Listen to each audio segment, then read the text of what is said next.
Baik, Assalamualaikum warahmatullahi wabarakatuh. Perkenalkan, nama saya Lutfia Razana Fitri dengan NIM 2311212052 dari Fakultas Kesehatan Masyarakat Ilmu Kesehatan Masyarakat. Di sini saya akan membahas mengenai rehabilitasi dan rekonstruksi pasca bencana. Pada pertemuan sebelum-sebelumnya kita telah membahas mengenai siklus bencana. Untuk siklus bencana itu sendiri terbagi menjadi 3. Ada prabencana, saat bencana, dan juga pasca bencana.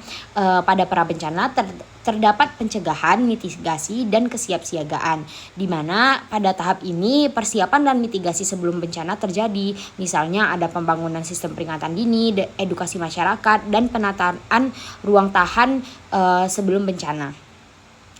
Lalu selanjutnya ada saat bencana. Pada saat bencana ini terdapat tanggap darurat, yang mana tahap tanggap darurat saat bencana berlangsung itu dapat diaplikasikan dengan adanya evakuasi, pencarian, penyelamatan, dan pemberian bantuan dasar pada masyarakat yang terkena bencana.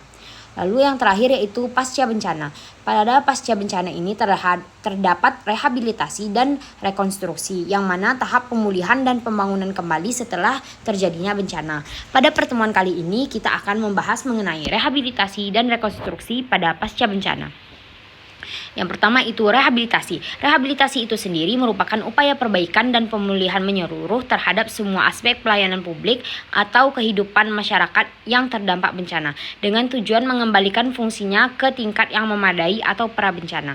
Tujuan utama dari rehabilitasi ini yaitu normalisasi semua aspek pemerintahan dan kehidupan masyarakat.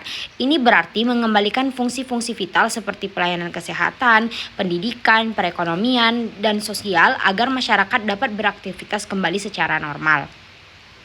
Untuk kegiatan rehabilitasi ini dapat meliputi yang pertama yaitu perbaikan lingkungan daerah bencana, yang mana contohnya pembersihan puing-puing, penanganan limbah, reboisasi jika diperlukan, penataan kembali lingkungan agar aman dan layak huni. Lalu ada perbaikan sarana dan prasarana umum, perbaikan rumah masyarakat, pemulihan sosial psikologis, yang mana itu tuh dapat kita aplikasikan dengan memberikan dukungan psikososial kepada korban bencana, terutama bagi mereka yang mengalami trauma, dan juga ini tuh dapat berupa konseling, kegiatan komunitas, dan juga dukungan kelompok. Lalu pemulihan kegiatan ekonomi dan bisnis, dan juga pemulihan fungsi pelayanan publik. Oke, selanjutnya ada rekonstruksi. Untuk rekonstruksi sendiri yang berarti pembangunan kembali sarana dan prasarana serta kelembagaan pada wilayah pasca bencana, baik di tingkat pemerintahan maupun masyarakat. Proses ini tidak hanya mengembalikan, tetapi juga meningkatkan kualitas. Disinilah intinya, kita dapat meningkatkan kualitas agar lebih baik dan tahan bencana. Tujuannya membangun kembali fasilitas yang rusak secara lebih baik dan sempurna, yang mana dapat kita katakan dengan build back better.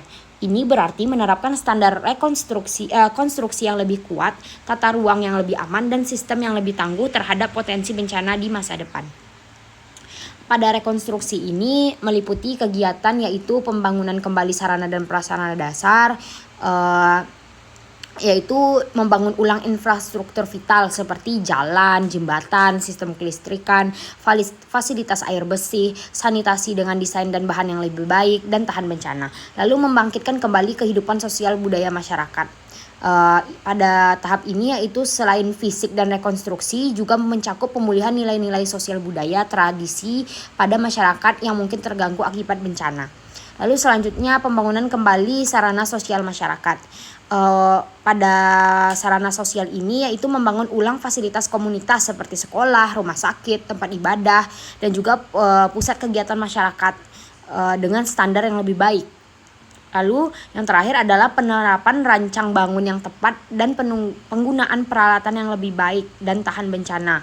Ini tuh merupakan inti dari build back better tadi, memastikan bahwa setiap pembangunan baru memperhatikan aspek mitigasi bencana seperti bangunan tahan gempa, drainase yang baik, tata ruang yang mengurangi resiko sehingga dapat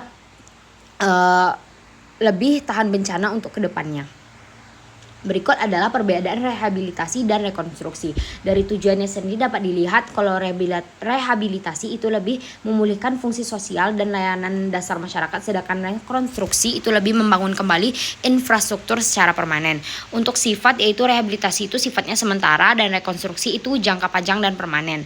Untuk waktu pelaksanaan sendiri, rehabilitasi itu segera setelah tanggap darurat selesai, sedangkan rekonstruksi itu setelah rehabilitasi itu berjalan. Untuk fokus rehabilitasi itu lebih ke layanan kesehatan, pendidikan, psikososial, dan ekonomi masyarakat. Sedangkan rekonstruksi itu lebih ke pembangunan gitu, pembangunan rumah, sekolah, jalan, dan infrastruktur fisik. Lalu juga ada rehabilitasi itu contohnya posko kesehatan, sekolah darurat, bantuan usaha kecil. Sedangkan rekonstruksi itu contohnya rumah tahan gempa, jembatan baru, tata ruang yang baru. Dan untuk prinsip dari rehabilitasi itu pemulihan cepat, sedangkan rekonstruksi itu prinsipnya build back better. Oke, lalu ada dampak positif dari rehabilitasi dan rekonstruksi. Yang pertama itu mempercepat pemulihan dampak bencana. Lalu yang kedua, mengembalikan kehidupan masyarakat agar aman dan selamat. Dan yang ketiga, meningkatkan kapasitas daerah menghadapi bencana di masa yang akan datang. Pelaksanaan rehabilitasi dan rekonstruksi yang tepat dan terencana akan mempercepat proses pemulihan dampak bencana, yang akhirnya membuat kehidupan masyarakat kembali aman, selamat, sejahtera, bahkan lebih baik kapasitasnya dalam menghadapi bencana di masa yang akan datang. Baik, mungkin sekian dari saya. Terima kasih atas perhatiannya. Wassalamualaikum warahmatullahi wabarakatuh.